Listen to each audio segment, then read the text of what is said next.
बिस्मिल्लाहिर्रहमानिर्रहीम। अस्सलाम वालेकुम। टेक्सटाइल पेज 10 में खुशामदीद।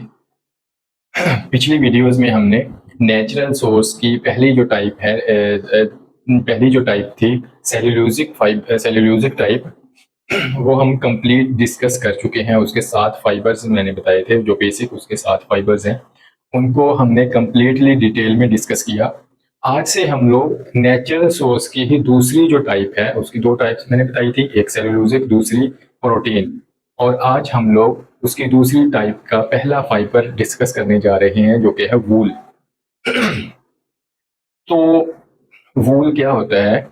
वूल जो है, वूल हम यानी कि मुख्तलिफ किस्म के जानवरों से हासिल करते हैं। अगरचे कुछ लोग जो ऊन होती है, जो वूल होता है, लफ्ज़ ऊन को भेड़ों के साथ यानी कि मिलाते हैं। लेकिन ज़रूरी नहीं है कि ऊन सिर्फ भेड़ों से ही हासिल किया जाता है। दर हकीकत ऊन जो है, ऊन की डिफरेंट टाइप्स होती हैं। उनमें यानी कि कुछ एक ही टाइप ऐसी है जो भेड़ों से हासिल की जाती है। उसके अलावा दूसरे जानवरों से भी ऊन को हासिल किया जाता है। ऊन हासिल करने के लिए हम लोग क्या करते हैं कि भेड़ों के जो है, जो जानवरों के जो बाल हैं, वो बाल उतारे जाते हैं। उसको फिर उन बालों को यार्न में कन्वर्ट किया जाता है, और यार्न से फिर डिफरेंट किस्म के जो कपड़े होते हैं, जो मतलब फैब्रिक होते हैं, उसमें कन्वर्ट कर दिया जाता है। ऊन और कपास, ये दोनों फाइबर जो हैं, वो दुनिया में बहुत ज़्यादा यानी कि इस्तेमाल होने वाले फाइबर हैं। और ये दोनों आपस में मतलब बैलेंस में जा रहे हैं। दोनों का आपस में मुकाबला चल रहा है।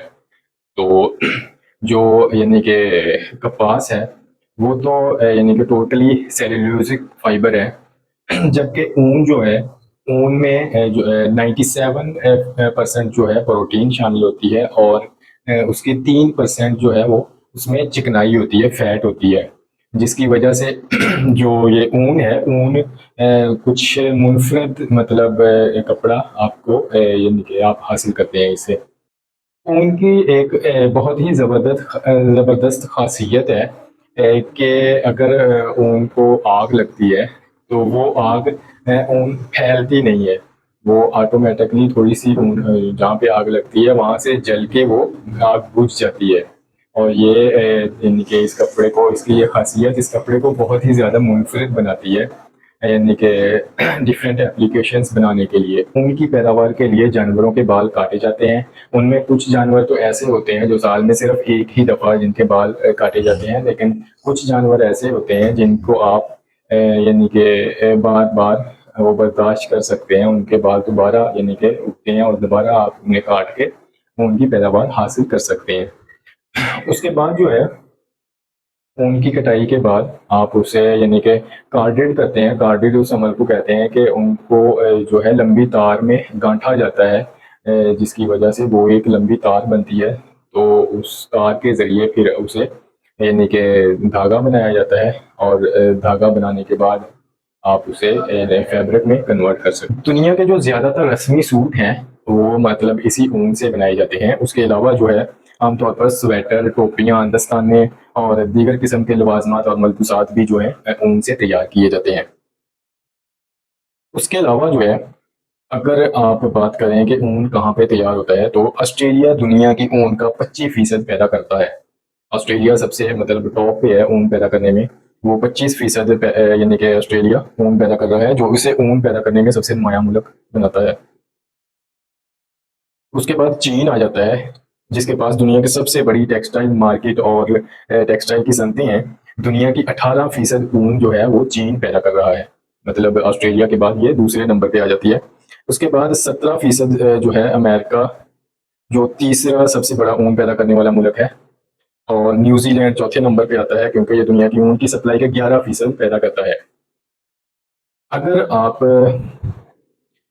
अगर हम लोग ऊन की कीमत की बात करें, तो इस वक्त जो है ऑस्ट्रेलवी ऊन, मतलब जो ऑस्ट्रेलिया में जो नंबर 1 पे यानी कि ऊन पैदा करने में है, ऑस्ट्रेलवी ऊन की बात करें तो ये तकरीबन $19.60 फी किलोग्राम में यानी कि इस वक्त इसकी कीमत जा रही है। कुछ ऊन की टाइप्स की बात कर लेते हैं। मैं ज़्यादा यानी कि मज़ीद ज़्यादा इन टाइप्स के बारे में आपको नहीं बताने वाला। सिर्फ मुख्तसर सा आपको यानी कि इसका इनकी टाइप्स का तारफ़ दूंगा। अगर आप लोग मज़ीद इसके बारे में जानना चाहते हैं तो कमेंट्स में आप मैसेज कर सकते हो, मैं इसके लिए एक अलग से वीडियो बना दूंगा। तो जो ये नंबर 1 पे जो ऊन की टाइप है वो है मेरिनो ऊन। मेरिनो ऊन दुनिया की सबसे आम किस्म की ऊन में से है।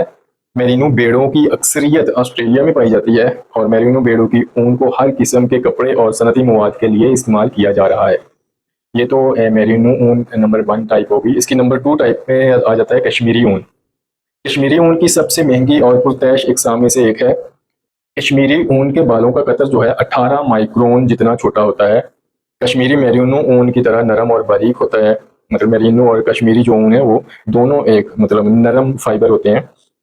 ताहम कश्मीरी ऊन की ज़्यादा कीमत इस हकीकत से सामने आती है कि कश्मीरी बकरे हर साल 150 ग्राम ऊन पैदा कर सकते हैं, जो इस किस्म की ऊन को एक इंतहाई मतलूबा शय बना देता है।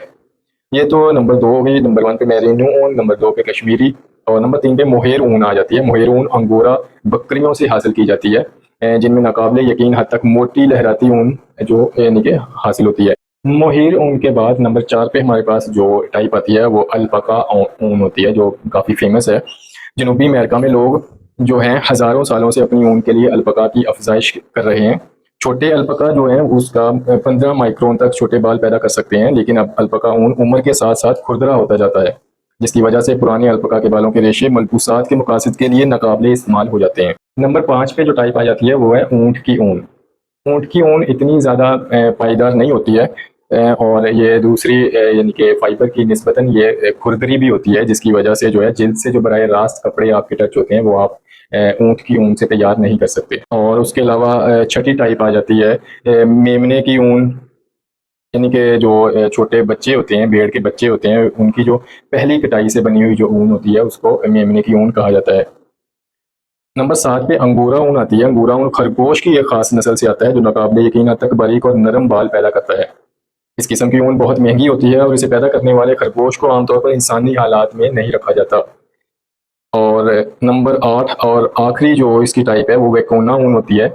वेकोना अल्पका का मतलब आप उसको अल्पका का रिश्तेदार ही कह सकते हैं, जो खसूसी तौर पर पैरो शहर का मकामी है।